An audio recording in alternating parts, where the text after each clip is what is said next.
Ginaapi nila si Inday Sara, personal nila. Tingnan mo ang balik sa kanila ng mga netizens. Tingnan mo ang social media. Correct. Yung chair nila, yung chair na babae, o tingnan mo, Si Kimbo. makikita mo, kalat na kalat sa buong social media na ngayon nasa lente siya. Pinapakita ron na nung sa'y teacher pa lang, ordinaryo mga damit niya. Ngayon, branded lahat. What's up mga kababayan? News That Matters here. Dito sa video natin ngayon ay ating panonoorin si Attorney Panelo mga kababayan. Itong nangyari kay Kimbo mga kababayan patikim pa lamang ng mga taga-suporta ng mga Duterte kung gaano sila kalupit o gaano sila kaisa pagdating sa mga pamumulitikang ginagawa ng mga buhayang nauupo ngayon.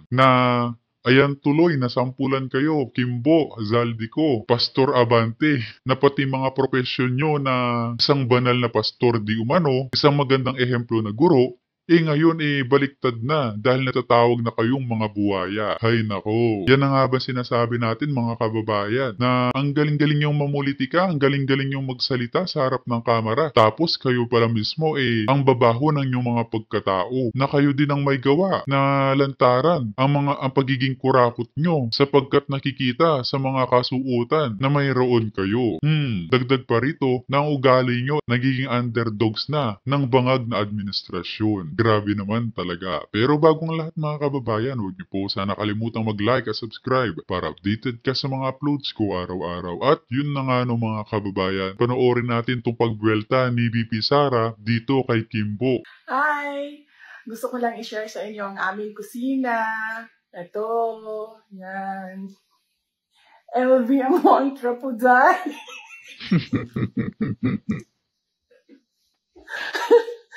At hindi lang isa dyan. Basahan lang pala Zay! Tulungan mo ang LV na trapudzay. Hi! Gusto ko lang i-share sa inyo. Loko-loko din talaga minsan bumira ang mga Duterte. Pero deserve naman yan ni Kimbo para naman matauhan sa pagiging buhaya niya. Nakakaya ka talaga Kimbo. Kung kaya naman hindi ko na patatagalin pa. Ito na ang buong video. Kung kortesiya ba, ibig sabihin, hindi ka nasusuriin. Susuriin ka pa rin. Pero wag mong babastusin, lalo na yung mga head. Kasi ang kortesiya ay binibigay doon sa opisina, hindi doon sa head. At sinong head na nandiyan.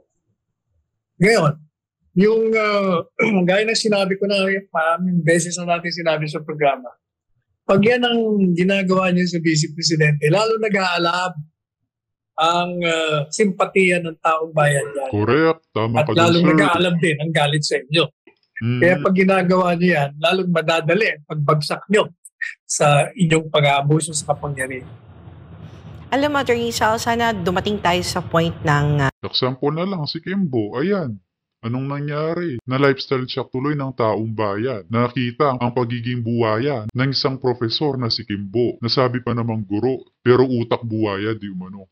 Governance natin, dun sa mga politicians natin, sa mga namumuno, particularly dyan sa Kamara na, whether they like the person in that office or not, titingin sila, hindi nila titingnan kung sino yung nakaupo doon, kundi yung function ng opisina at kung ano yung magiging epekto sa kung ano mang movement na gagawin nila. For example lang yung budget cut.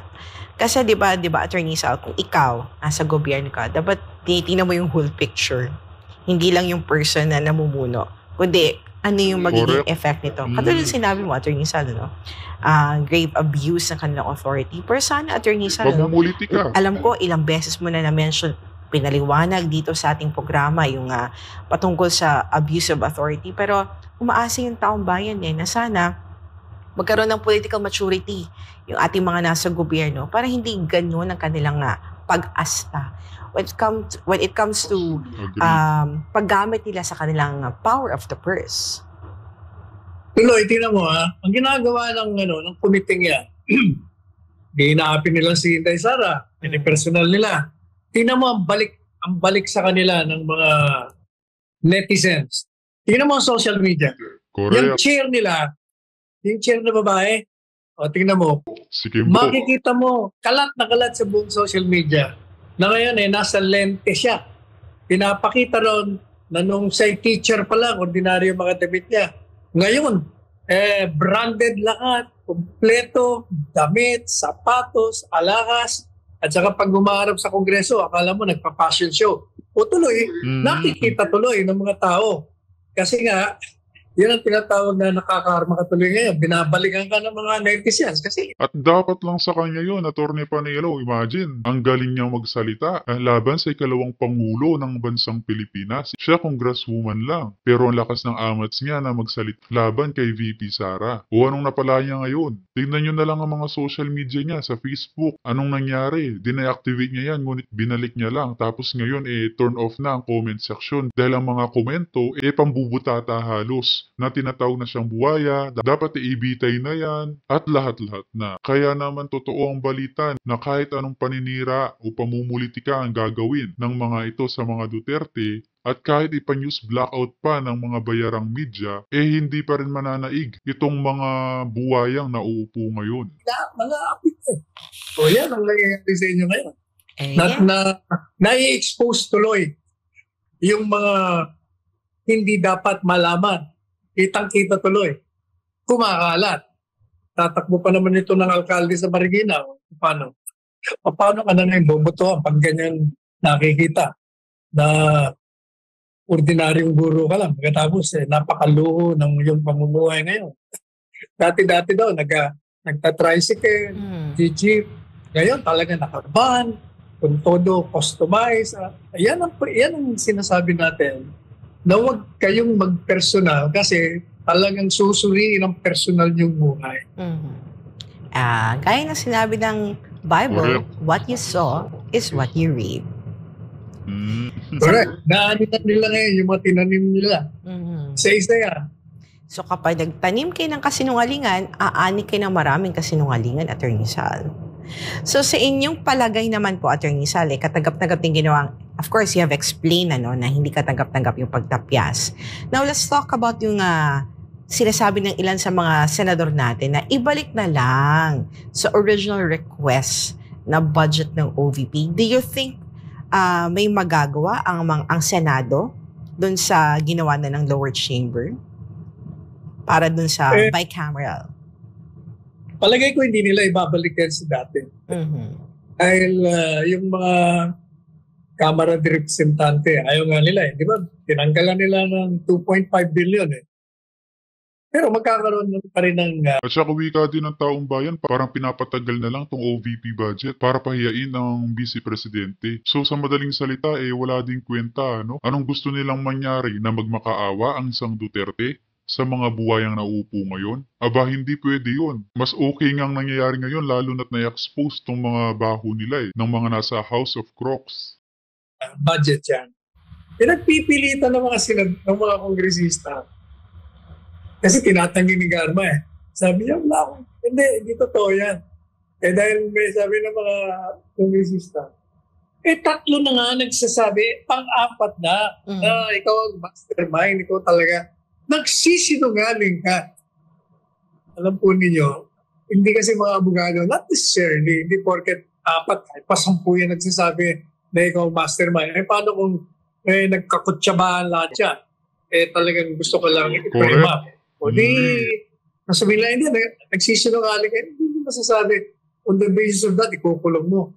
Kaya, nang una, dapat talaga sa hukuman yan, hindi dyan sa Kongreso o sa Senado.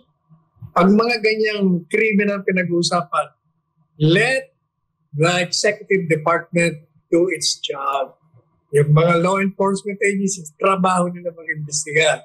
Yung namang DOJ, trabaho nila mag-file. Yung courts naman, trabaho nila dinggin ang malaman natin ang katotohanan.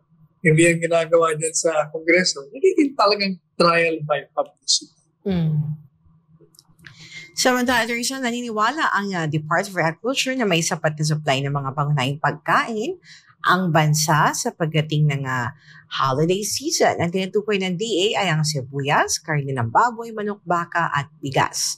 Sinabi pa ni DA Assistant Secretary Arnel de Mesa, hindi lang sapat ang supply, abot kaya din na maging presyo nito. Ang bigas, ayon kay de Mesa, maganda ang supply ng local at imported na mga bigas sa kabila ng pagkakaroon ng iba't ibang kalamidad gaya ng mga bagyo at Pero hindi maiwasan sabihin ng taong bayan na napataas ng pataas ang presyo ng mga bilihin under sa bangag na administrasyon. Namantakin nyo yung mga kababayan, ang mga magsasaka natin patuloy na naghihirap dahil sa puro importation na nangyayari sa Department of Agriculture. Hay nako. El Nino.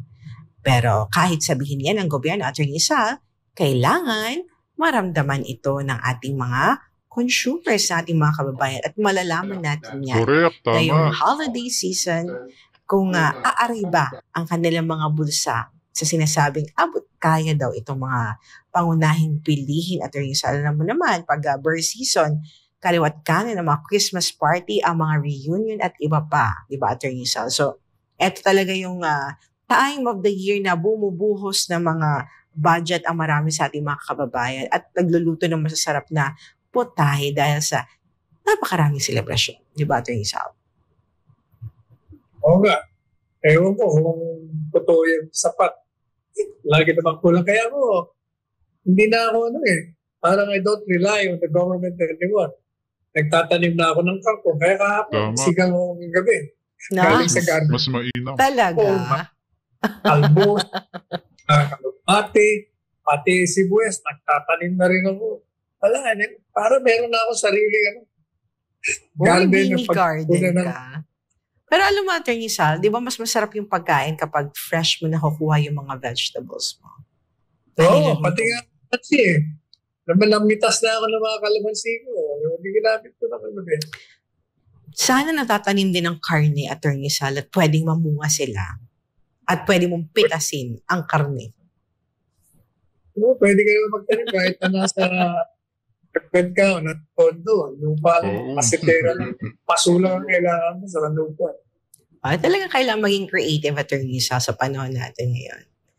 Alam mo, Attorney, Buti pa yung mga buwaya. Araw-araw, steak mga yan sa loob ng Malacanang sa pamamahay nila. And natuwa ko doon sa comment ng kababayan natin. No? Sabi nila mag-congressman na lang lahat ng yumaman. Kahit na ganyan nang nangyayari mga kababayan, wag sana tayong paapekto sa mga mindset ng mga buwaya. Hayaan nyo, darating din naman sa punto na tayo din aangat. Basta magkaroon lang tayo ng malinis at tapat na gobyerno na namamahala, talagang sabay-sabay tayong aangat doon. Pero ngayon, walang mangyayari dahil bangag at buwaya nga ang administrasyon.